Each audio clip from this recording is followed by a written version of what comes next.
In today's digital age, social media has become an integral part of our daily lives.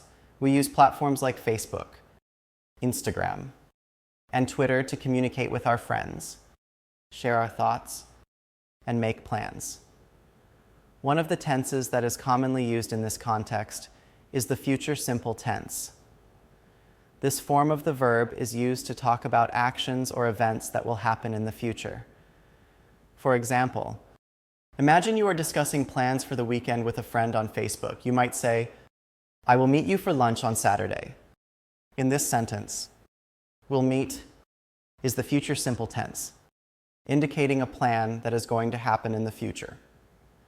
Similarly, on Instagram, you might see a post from a friend saying, "I will be traveling to Paris next month."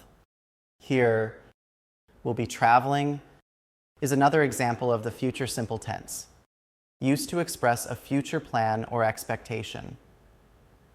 The future simple tense can also be used to talk about predictions or expectations.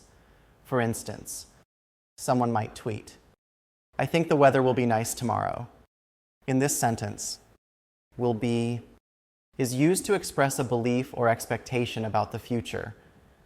Furthermore, the future simple tense is often used when making promises or commitments on social media. For instance, a company might post on their Twitter account, "We will launch a new product next week." This statement conveys a promise about a future action. In conclusion, the future simple tense is a crucial aspect of social media language when sharing plans, expectations, predictions, and promises.